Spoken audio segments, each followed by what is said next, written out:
That is the uh, presentation last topic. So here we need to discuss about the activities and places, and after that we will discuss about the deferred bindings. So activities places mostly is useful when we are going to be implementing the MVP pattern. So there when we need to maintain the history mechanism. So for that GWT provide its history class, but in that one we like when we are even directly you can use the history class, then there is no difference. There is no much requirement of the activities and places. Activities and places are required only when you are following any kind of pattern, design pattern. Like this is for the MVP pattern. So the activities and places is nothing but what are the places and where we are using. So here I make one small project, that's hello MVP. In that one I placed it some code, and even before that I'll give you some more clarity. So how we need to use and what is the activity and what is the places. So for this I'm just taking some reference from the existing places, so those are very helpful for me also. So the places is completely related to the UI parts, but activity is nothing is the UI part. So as per the definition wise, simply represent something else apart from like whatever we are doing now. So whatever the activity contain, the no widgets or UI code, it's not be the UI side part. So it's about the whatever we did in the operation on the UI side. Okay, once if we click on this, then what the operation was done. So this one will store those information. So all are the activities, but the places is the state of your UI. That is the main difference into this. So all these two things will use into the history mechanism. Okay now, so for the I just simplify this one, and how we need to create this one activities and places, that's again is a part of MVC. So there have the one another separate section whenever we are maintaining the history. Like suppose you created one application for your online shopping and you want to be retain some kind of information and whatever user did the actions, and so like information wise you can maintain at your some model, and there are some places, but apart from that in the UI side also so you need to maintain, and that time it is very helpful. So it's not with a straightforward to understand this one, but once you will be used to for this and we started the implementation, then we'll get that one.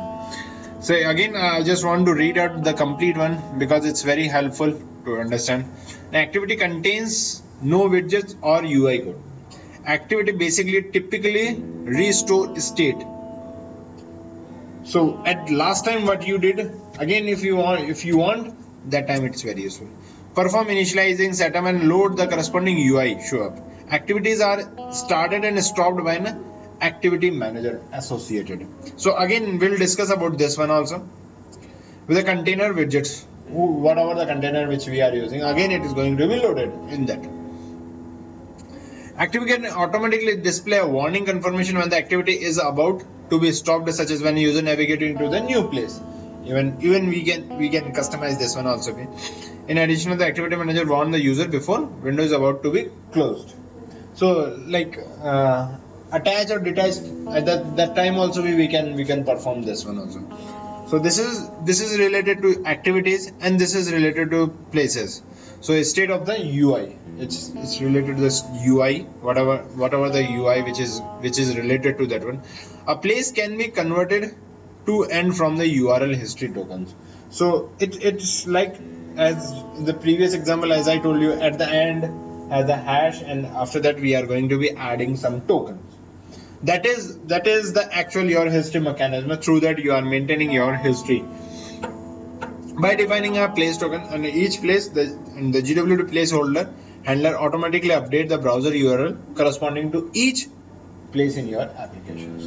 So even that we need to add in the history class dot add token. In that one we are going to be passing the value like list, add, edit. So these are the tokens which we are going to be adding. On the basis of that one, our UI is going to be reflected. There's some of the places you don't want to add anything in the URL side also. So for that have the different mechanism. Once we are using that one, then I'll explain you in more details. So but now onwards I'm just constant going for the activities. Again it's extended with the presenter, where the last one which we saw at the morning, the presenter, and but here I have the abstract activities. We are going to be extending this one. So in encode I'll show you. This is our activity. Goodbye activity is the kind of, so this is the abstract activity class.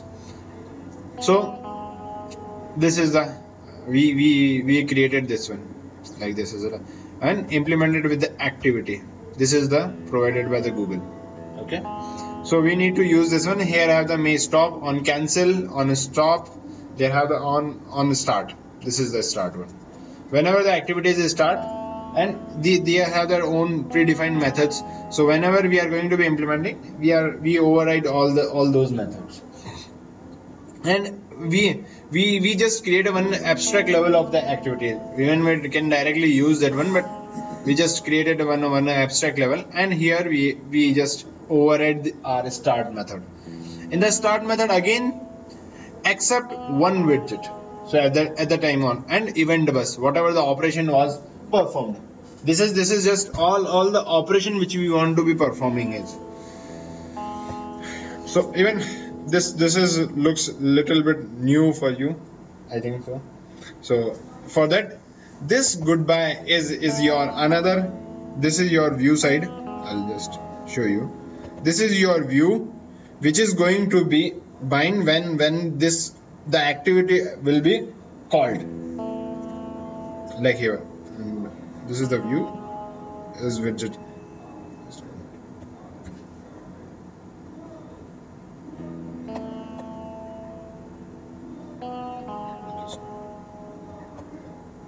So here I have this is the place class. First is this one is the activity, and this is the places.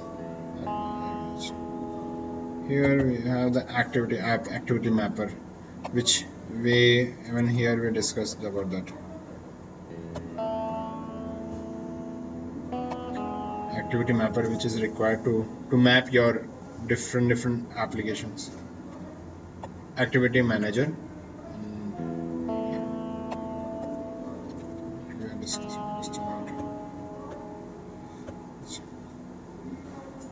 activity mapper. And one more have the activity manager to be managed.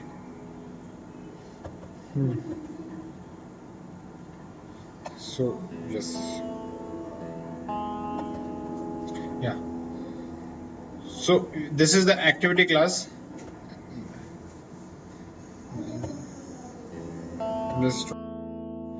This is the activity manager class. In this activity manager class have the set widget. So this is our activity class, like this is hello activity. In the activity we are setting the set widget, this one. So this hello view is this one, this, yeah, accept one widget. Okay, there have is a set widget. From this class we are using the activity, and with the same we are setting the show widgets in the set widgets. This is another which is provided by the server. All are the interfaces in that one we are using. So activity, so it's have the hierarchy, and I need the more clarity in this.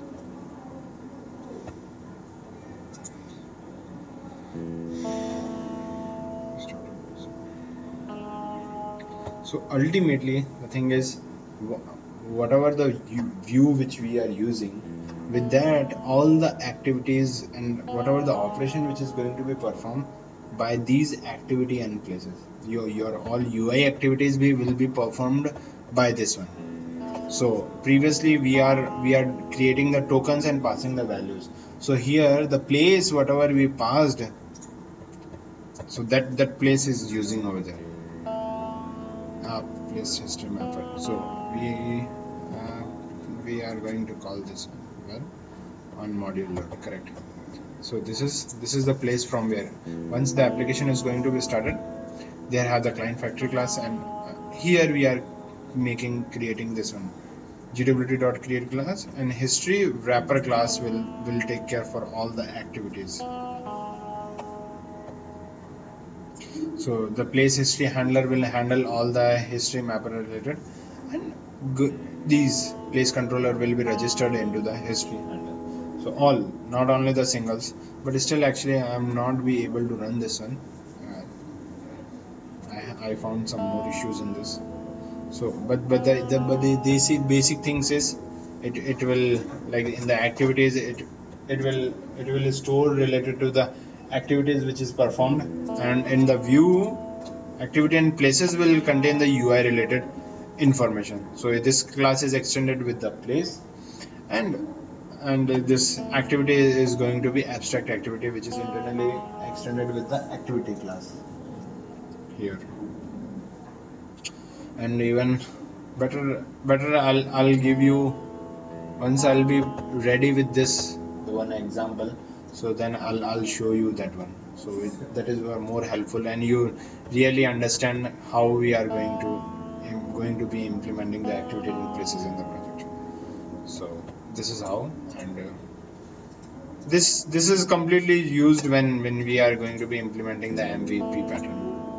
There are all the places and activities, and we are placing place history mappers. Through that we are placing all the how we are placing the activity in places. So like we have the activities, and that activity will be performed on the UI side, or on the basis of the placer. So we have the communication through the activity and history mappers. So this is completed navigation later. Still I need some more clarity in this, so then I can able to explain you. Okay na? Sure. Thanks for the supporting. So now I think we'll move further. The another important topic is the deferred binding. So I think you have idea about this, what we call is, in the Java we have some kind of reflection API. Reflections in the Java reflection. Whenever we are at the runtime, we need to create like the instances. Runtime, the dynamically we need to create the instances. So that time we need the Java reflection. At the compile time and the runtime, the difference is, like suppose you create the instance of any class. The class, the class name, the new object equals new, and you are giving that one. So that is your compile time, not at the runtime. The runtime comes, Java reflection is at like class.forName. Do you remember in the JDBC? Yes, that kind of like, even at the runtime when you are creating the instance of any class, that is the Java reflection. But when the GWT was built, that time there is no direct reference for that to be creating the instances. So GWT doesn't, like, GWT accept all the APIs from the Java, and we are writing our code into the Java, and that will be converted into the JavaScript, but that is not directly comes from the Java. So there is no reflection is available into GWT. What they'll make the substitute of that is called this deferred binding, and that deferred binding is implemented with the different techniques. One of them is the gwt.create. Here what happening is, this class instance will be created on and at the dynamic runtime, not at the compile time. This instance was not created at the compile time. So whenever is it required, then only we are going to be creating the instance of the GWT. So apart from that, one more thing is there is no single kind of deferred binding. It's dependent. One is more is the generator. Even those concepts are very high level, I can say, but those concepts is useful whenever you face these kind of problems. So deferred binding, like, benefits apart from that, have the different kinds of, like, one is the generator. Okay. Deferred binding using generator also we can do. In the generator, how the deferred binding is, like, first thing you understand now what is the deferred binding. Deferred binding, at runtime you want to create the instance of your class. So that time only we are going to use this deferred binding. When we require this? So all your applications, yeah. Application where? Application at which situation we require this? Like, most of the places, like the first example is when you are creating your async instance. When you are creating the your service calls, for before that you are creating the instance of async call, that is happening through the that is apart from that, like, some at the runtime, even I can tell you, I have some existing classes like JDBC connectivity also with. So even apart from that, I have some existing classes which is not be converted into the JavaScript. So those classes you want to add into this one, that time is it more required useful. So even that kind of functionality also be provided into the deferred binding with generator. That's why I just want to be emphasizing on this one. Second technique of deferred binding consists of using generator. Generator are classes that are invoked by the GWT compiler to generate a Java implementation during compilation. Suppose your code in some, like, your code is in the text file. On the basis of the text file, you need to generate your Java file, and that Java file later will convert into your JavaScripts. So that time this generator is very helpful. So generator, we need to write some instructions, and that instruction will get the data from the specific file. After that will be converted into Java. That's why here is, again I am repeating, generator are classes that are invoked by the GWT compiler to generate a Java implementation of a class during compilation. First, this is for the compilation time. When compilation for production mode, this generator implement is directly translated one of the version of your application in JavaScript. So once the Java is, when it is going to be the development mode, that time that Java is going to be converted into your JavaScript that client will download based on the browser environment. So these are the steps how we are going to be using the deferred binding also. This is the one of the way. And why I'm going to be emphasizing on this one, because it's mostly we are using. So like generator configuration in module.xml, like usually we are using the gwt.create. This is the frequently which we are using it. So this is, if you know very well in the Java reflection, you can directly compare with this truth, because this is this operation at the client side only. At a client side, you need any kind of like reflection kind of functionality at the client side. You have some class and you want to create the instance of that class and use that one. So that time it's very helpful for you. So ultimate goal of this one is to using those classes. So there are some other ways, like here in the example class hierarchy using replacement. One more technique. One is the generator. One more is the replacement also way. So already exists some code is exist. You want to going to replace.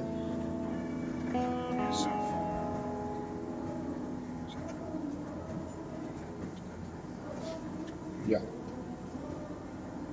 This is. And one more thing. The deferred binding also using at the browser level also. How the browser level is going to be using is, suppose I created 6 different permutations. Whenever we are going to be compiling, that time we have the 6 different permutations. So very first time when user is going to call the specific URL, goes to the server, non-cache file going to be communicated with the server. At that place, have the deferred binding implemented. So on the basis of that, at runtime it will call the corresponding JS files. So that time deferred binding is going to be implemented. So there is the one more way to use that one. So in your code, you just, if you saw this one, so whenever we are going to be so this is the replacement technique is using through this one. When I'm using the Mozilla Firefox and I want to like suppose I want to be provide some additional functionality for the IE, I face some kind of issues in the IE.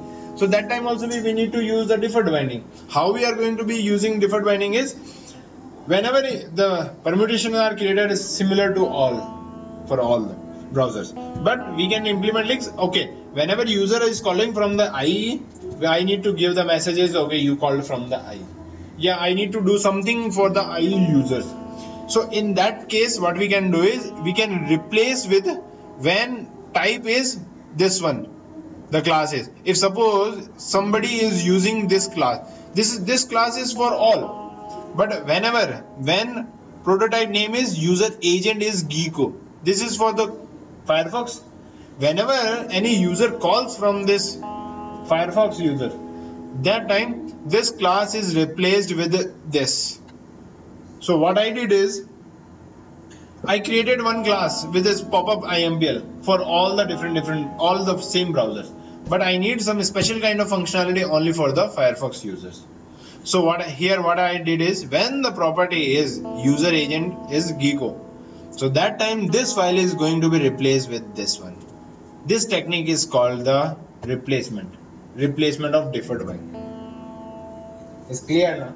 So this is completely like some of the places, as I told you, the generator will generate the class of Java from some other resource. For that, definitely we need to go in depth for writing the code. It's not be that straightforward. So writing the code, which normal text file will convert into the Java, and Java will be converted into your JavaScript. So these are the 3 steps process. So here also we XML class is using the replacement. One more technique that is in the XML, and here we are doing with the Java, where internally we are using the JSON. So generator with the generator, as I explained you, and so this is the generator implementation. So this class should be extended with the generator, and after that most important thing is type oracle. This class you should remember whenever you are using, because this will contain your all Java classes references, like all the Java data types, everything will be exist in this type oracle.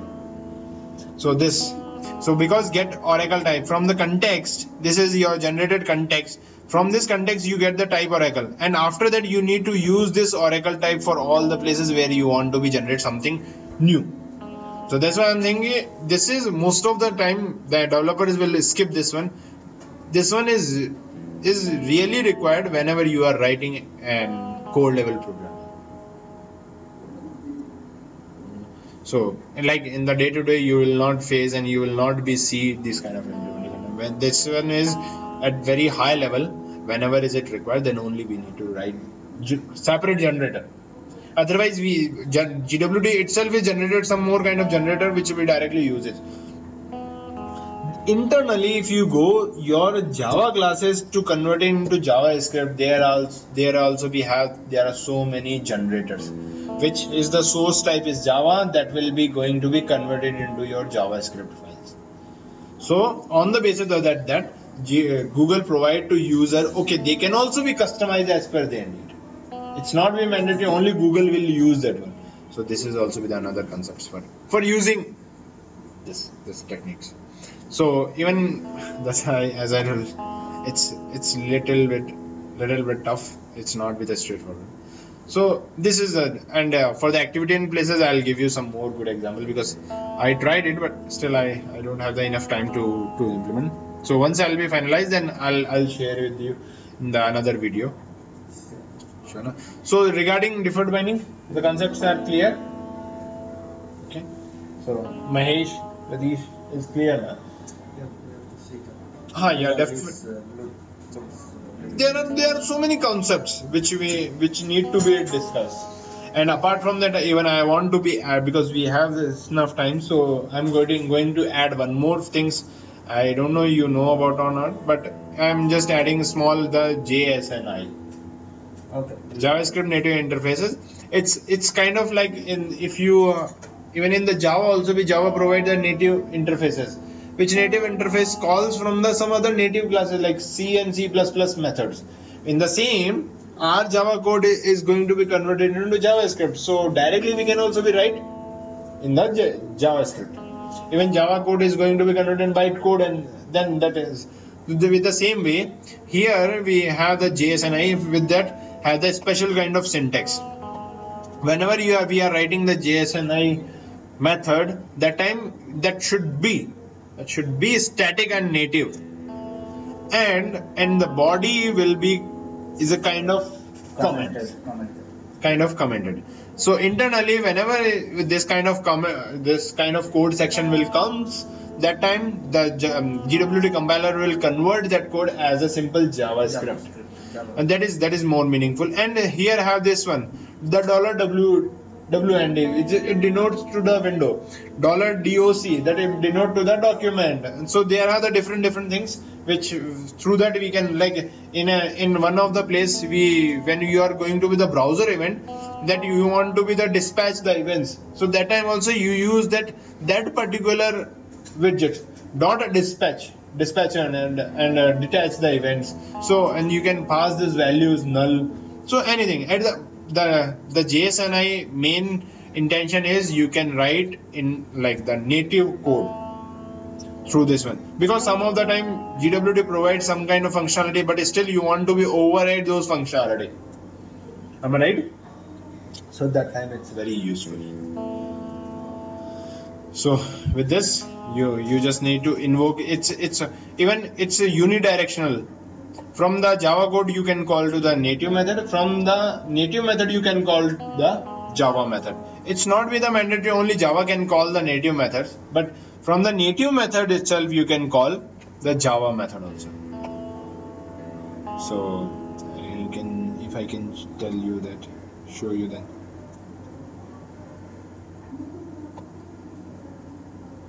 Yeah, here you can see this is the native class, native method, and inside this native method I am calling this method, instance form. We are calling the same thing. So it's a unidirectional, as I told you. From the Java we can call that one, and from the Java JSNI we can call the Java method also. So this is there are the ways through that you can write your JavaScript into the JSNI. So this point I want to be added into this. So as I read it. So here on the only left is the activity and places related example. So later I'll explain you regarding in a more better way. So you have more clarity on this. So there is no problem with that. Okay, actually still this program is not in the shape. I'll make it more and more simple, so it's more meaningful, like our previous MVP examples. Okay. Okay. So any question, queries, any discussion? So we'll definitely.